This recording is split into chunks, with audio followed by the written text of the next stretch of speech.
Olá, você está na GV News, seu canal de jornalismo 24 horas na internet. O nosso assunto hoje são as baleias jubarte que estão visitando o litoral do Espírito Santo. Aqui com a gente está Tiago Ferrari, do Instituto O Canal. Tiago, obrigado por sua presença aqui na GV News. Prazer. Essas baleias vêm fazer o que aqui no litoral capixaba? Olha, elas vêm para o ciclo reprodutivo delas, né? Elas vêm se acasalar, ter seus filhotes e também treinar os seus filhotes. Elas vêm para cá em busca de águas mais calmas, águas mais quentes, né? A profundidade da plataforma aqui no Espírito Santo varia entre 50 e 100 metros, que são águas perfeitas para elas. Então elas migram lá da Patagônia, lá do sul da Antártida e vêm em direção para cá para cumprir o seu ciclo reprodutivo. Quanto tempo demora essa viagem, mais ou menos? É uma jornada incrível que elas fazem, de mais ou menos 4.000 quilômetros, né? Então dura mais ou menos entre 20, 30, 40 dias, né? Até elas saírem de lá e chegarem ao seu destino final, que são essas águas do Espírito Santo e da Bahia. Mais ou menos se a gente sair andando lá do Oiapoque do Chuí. Demora. E é muita energia que elas gastam, né?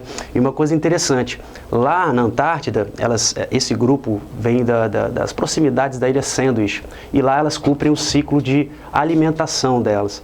Aqui elas não se alimentam, então elas gastam essa energia toda para chegar até aqui, esses 4.000 quilômetros. Chegando aqui elas não se alimentam, elas ficam entre 4 e 5 meses por aqui sem se alimentar.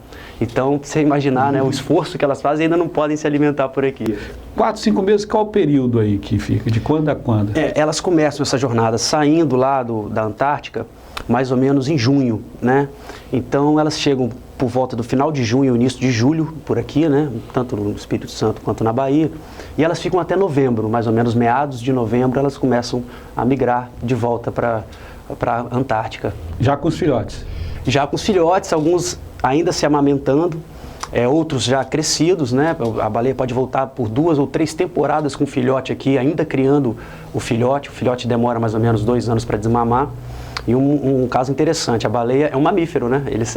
Os filhotes também se amamentam, né? E a forma de amamentação que a mãe proporciona para o filhote é através de uma bolha, né? Muita gente acha que a baleia tem teta, né? Por ser mamífero, mas não. A mãe solta uma bolha de óleo e leite na água e o filhote vem e abocanha. Aqui no Espírito Santo, inclusive.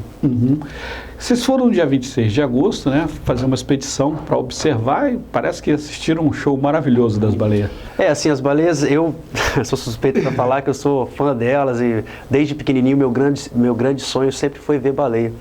As baleias jubarte, elas são sensacionais, né? Assim, a gente pôde, como você disse, observar mais ou menos 60 baleias em diferentes momentos delas, padrões comportamentais que essa espécie tem de como peculiar, né? Então, assim, o salto da jubarte, que é um momento mágico, a gente vê aquele ser de 40 toneladas, de aproximadamente 15, 16 metros, literalmente voar pela água, né? Sair da água e você vê aquele cetáceo gigante na sua frente, isso é mágico.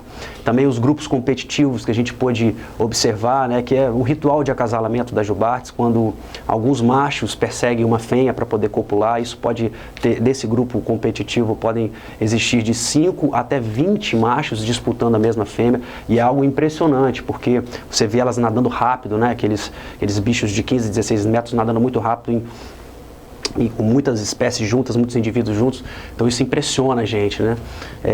E a mamãe com o filhote também, a gente teve a oportunidade de ver um recém-nascido e a mamãe embaixo do filhote, empurrando ele para a superfície, para que ele pudesse respirar. Nos primeiros parecia ser as primeiras horas de vida do filhote.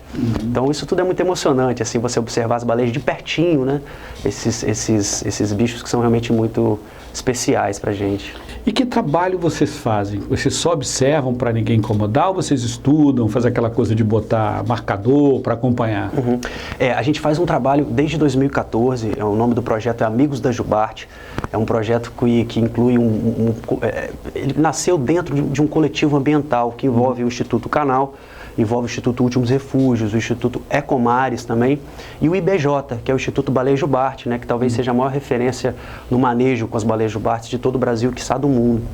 Então esse projeto nasceu em 2014, quando a gente teve inclusive com a Márcia Engel, que é a presidente do Instituto Baleia Jubarte, e a gente teve acesso aos números da quantidade de baleias que migravam para cá, e a gente ficou espantado, porque a gente não esperava, a gente não sabia que por aqui passavam aproximadamente 17 mil baleias todos os anos. E a gente começou a se perguntar do porquê o Espírito Santo, tão próximo da Bahia, não desenvolveu em nenhum momento da sua história o turismo de observação natural, já que é um potencial enorme aqui para o nosso estado. Haja visto o caso, como eu acabei de citar, da Bahia, do sul da Bahia e do norte da Bahia, para citar Abrolhos, para citar a Praia do Forte, no litoral norte, por exemplo, lá, há décadas eles desenvolveram esse turismo de observação. E hoje a baleia, depois de décadas de desenvolvimento do turismo limpo, a baleia se tornou um ícone catalisador turístico. Hoje pessoas do Brasil inteiro e do mundo inteiro vão para a Bahia, tanto no litoral norte quanto no litoral sul, para poder ver baleia. E por que a gente não atrai esse tipo de turista para cá? Foi a pergunta que a gente começou a se fazer, já que a gente tem acesso a esse bem natural imensurável no litoral capixaba, né? No ambiente marinho capixaba. As baleias são capixabas também. Então a gente começou a fazer primeiro um trabalho de expedições durante a temporada delas aqui, para poder gerar um relatório anual de mapeamento dos hotspots de observação delas aqui. Na prática, a gente começa a marcar por GPS a localização que a gente avista as baleias para ter um padrão de comportamento geográfico delas por aqui. Porque isso vai alimentar, na verdade, um diagnóstico do turismo de observação limpo aqui no estado, que a gente... O barco já vai para aquele ponto ali para não ficar rodando atrás de baleia. Exatamente, a gente começa a perceber que existem padrões comportamentais dela.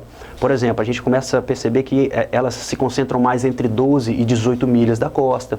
A gente já sabe que ali na região do Banco dos Abrolhos, uma coisa importante de dizer também, muita gente associa Abrolhos à Bahia, ao sul da Bahia, mas lá é o arquipélago de Abrolhos. O Banco dos Abrolhos nasce no Espírito Santo, a mais ou menos 40 milhas ali da foz do Rio Doce, ali em frente mais ou menos à Regência. E é naquela área que elas gostam, que elas se concentram mais. Então o nosso trabalho é justamente esse, é poder elaborar esse diagnóstico do turismo limpo, para a gente poder fornecer à indústria do turismo, né? Porque a indústria tendo esses subsídios técnicos, essas informações, ela consegue ofertar para os seus turistas, os capixabas ou fora do estado, ou até fora do Brasil, porque o turismo de observação natural, principalmente de baleia, movimenta bilhões de dólares anualmente, milhões de turistas por todo o mundo se locomovem para poder fazer esse tipo de turismo de observação. Mas aí vocês já estão em que ponto? Já estão fornecendo? Tem empresa que já aproveita essas informações? Ainda não. Na verdade, nosso trabalho começou tem 2 anos, né? A gente, por enquanto, está gerando esses relatórios. Esses relatórios eles estão sendo armazenados e futuramente, o que a gente busca hoje, na verdade, é um apoio até institucional da parte governamental.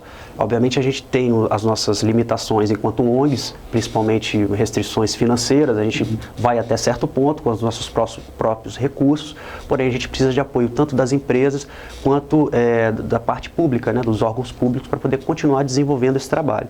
O que existe hoje realmente são iniciativas muito incipientes nos municípios de Aracruz, Linhares, Vila Velha, Vitória também, Guarapari, Anchieta, enfim.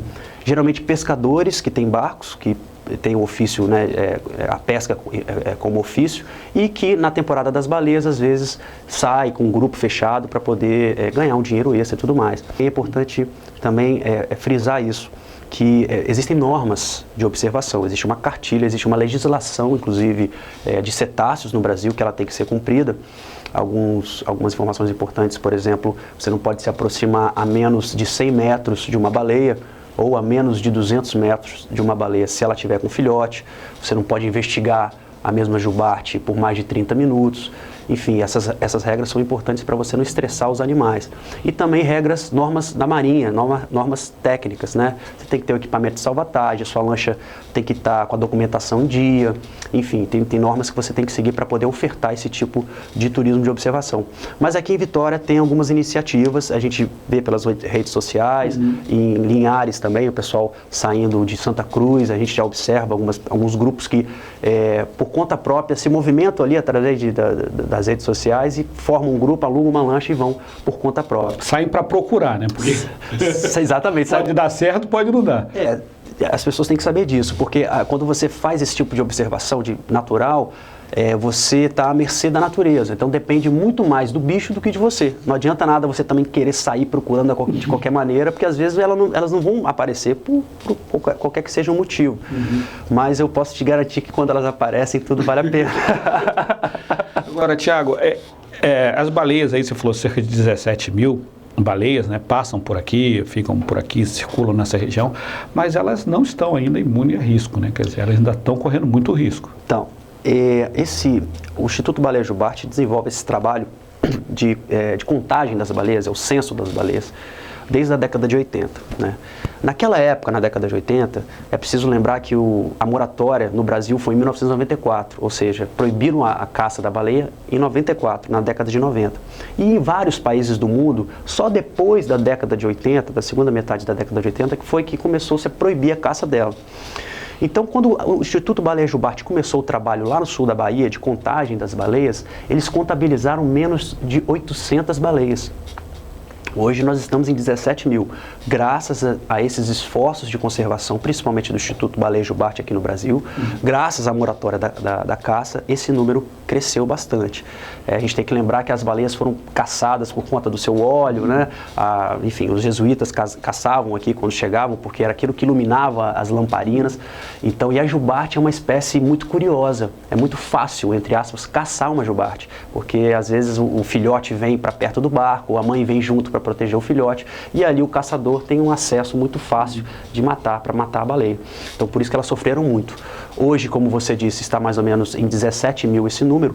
O grupo original desse número, antes da caça indiscriminada, nos séculos passados, era de 30 mil baleias.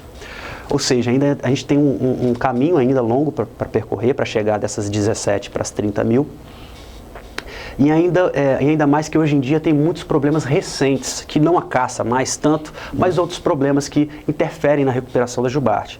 Por exemplo, a gente tem a poluição marinha, caso aí, por exemplo, da tragédia do Rio Doce. A gente tem o caso de sonar de uso militar, que interfere na comunicação e no direcionamento, né, das baleias. Você tem também redes de pesca. Os encalhes são cada vez maiores das baleias por conta dessas redes de pesca, prospecção de petróleo em águas profundas, quer dizer, eles usam alguns equipamentos que também interferem na comunicação das baleias.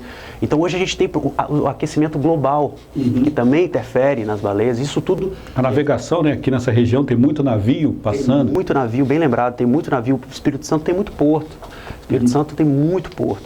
E em vários momentos da rota migratória delas, esses navios cruzam com esses grupos de jubarte e isso gera atropelamento. Então esses problemas são entraves atuais para a recuperação do grupo da jubarte. Quer dizer, e o que vocês como ONG têm feito para ajudar nessa recuperação? Quer dizer, só marcar, observar? Tem algum trabalho científico profundo de acompanhamento? Bem, a gente está, como eu disse, a gente está junto com o Instituto Baleia Jubarte. E o Instituto Baleia Jubarte, ele promove esse tipo de análise científica junto às baleias. Sempre quando uma baleia encalha, um representante do Instituto Baleia Jubarte vem para poder fazer análise, para ver o motivo do encalhe, se é um motivo de envenenamento ou atropelamento, né? Então eles têm essa noção. O trabalho de conscientização, esse trabalho do desenvolvimento do turismo de observação, na verdade, ele tem um propósito, que não é só gerar renda, gerar emprego através do turismo, não é só isso. É também aproximar a população desse bem natural e imensurável que tem aqui na nossa costa.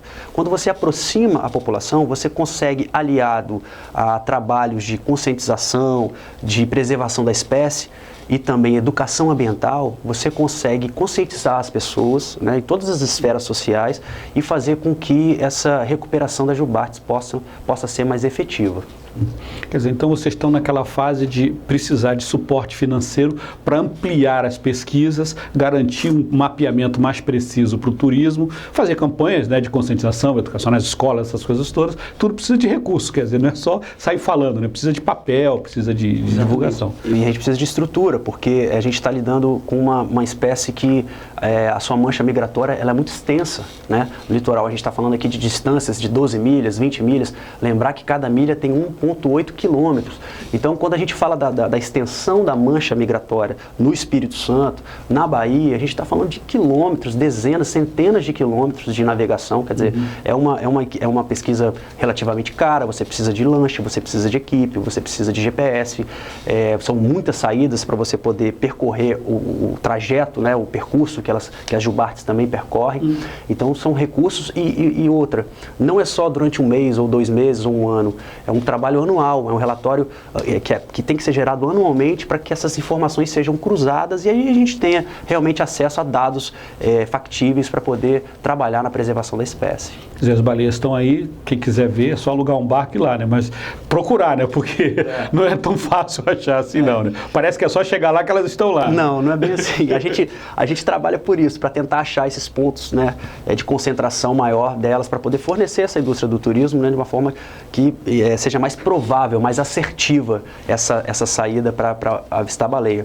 Mas a sugestão que eu dou é que as pessoas realmente vão atrás disso, porque realmente vale a pena.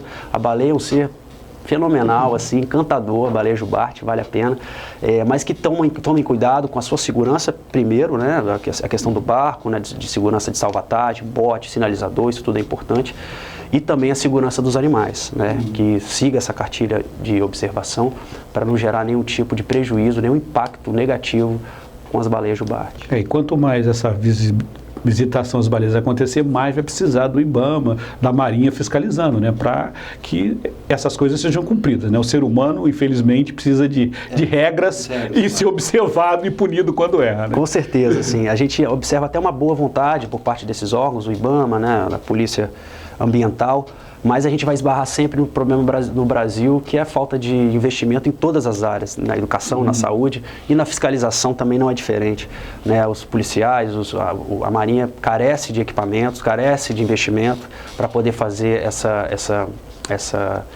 fiscalização extensiva, né? Porque, como a gente disse, é muito grande essa área para poder fiscalizar. Então, eles precisam também de equipamentos, precisam de pessoas trabalhando para poder fazer essa fiscalização. Ok, Thiago, obrigado aí mais uma vez por sua presença aqui na GV News. Eu que agradeço, foi um prazer, estou sempre à disposição quando o assunto for meio ambiente. Ok, obrigado. Obrigado por assistir a GV News. A gente volta daqui a pouco com uma nova notícia. GV News, porque informação é coisa séria.